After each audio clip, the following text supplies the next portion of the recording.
Ron DeSantis has quit the presidential race for 2024.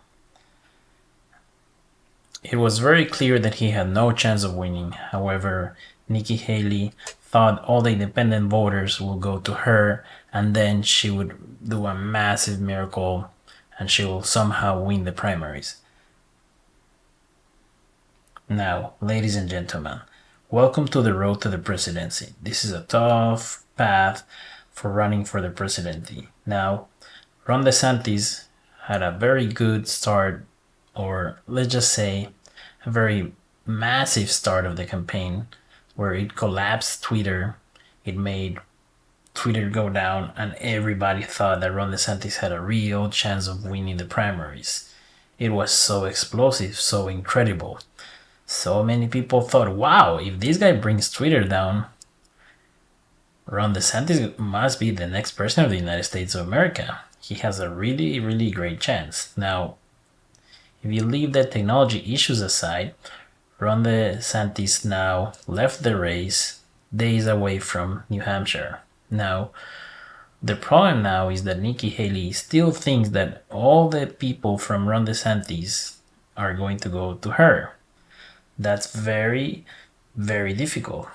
Now, New Hampshire passed a law in 1975 because they wanted to be one of the first states to vote in the primaries. Now, this state has fewer than 1.5 million residents and it's overwhelmingly white.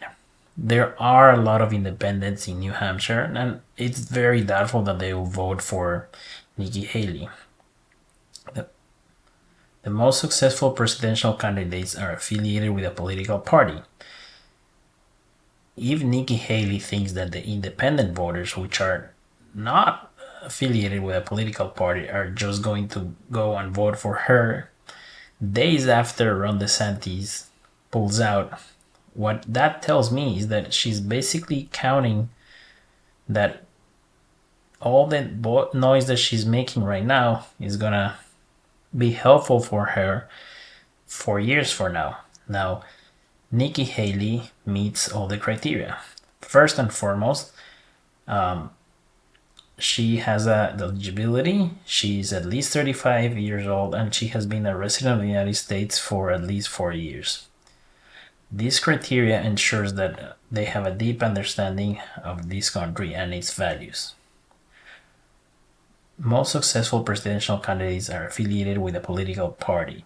Now, is Nikki Haley affiliated with the Republican Party, or is she just trying to make a name for herself?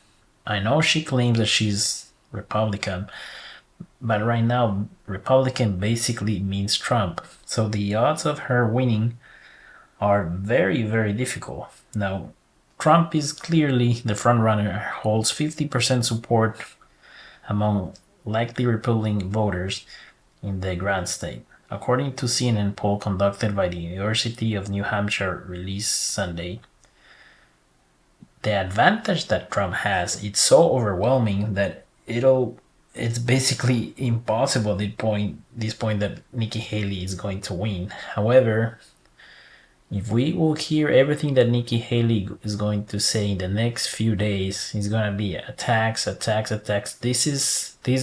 just say these are her 15 minutes of fame.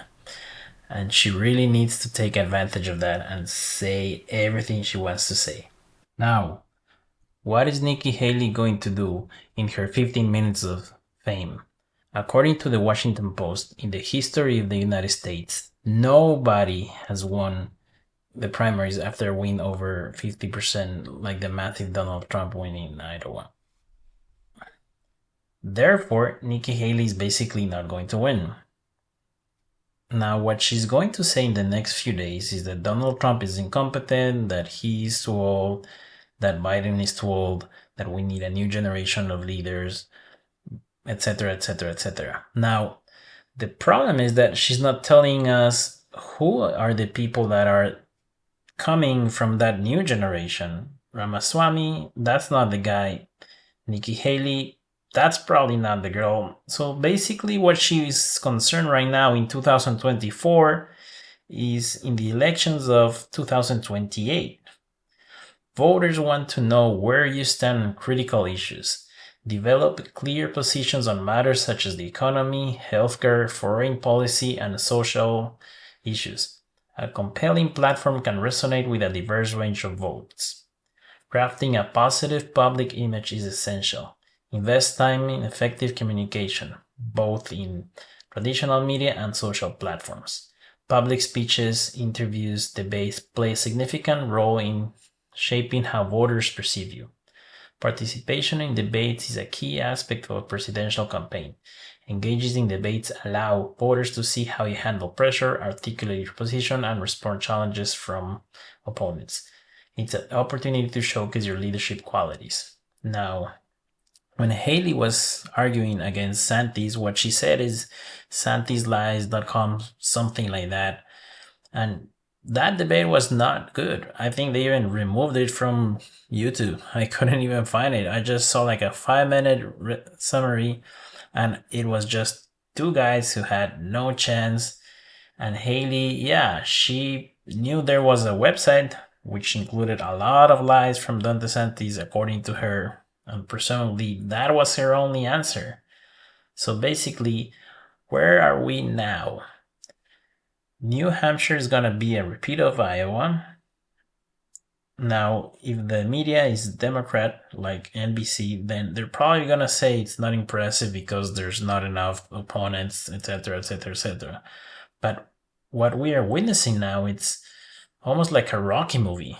The comeback, like the guy that was completely destroyed, booted out from office, of course, after these elections that were so controversial. Now, Rocky is bleeding.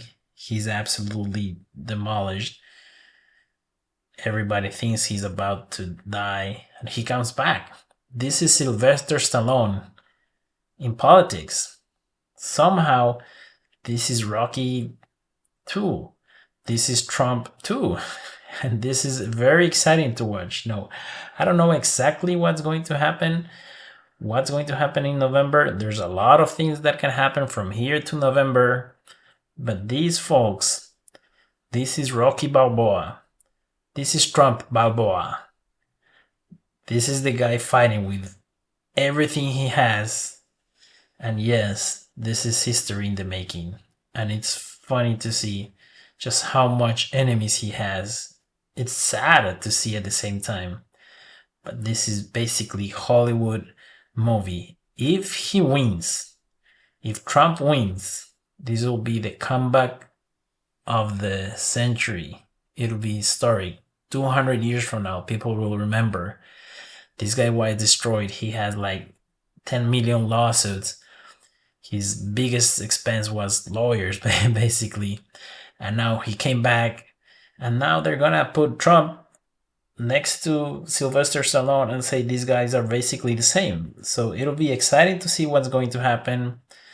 Nothing exciting is gonna come this week. But yeah, there's gonna be a lot of naysayers saying that because Trump DeSantis left, that they already knew he was gonna leave, that's not the case. I think Haley's gonna stay in the race. She's gonna basically enjoy her 50 minutes of fame, talk as much as she wants, and then eventually nobody's gonna say that Trump is Sylvester Stallone, that Trump is Rocky 2, that Trump is coming from basically being demolished, lawsuit after lawsuit after lawsuit, and somehow he's pulling up a miracle. So this is exciting to see. More than sharing my point of view, I'm just sharing how this resembles a movie, and the historical things that Donald Trump is doing are incredible. So it'll be fun to watch news next week. It'll be very fun to watch what's going to happen in the primaries. And this is very, very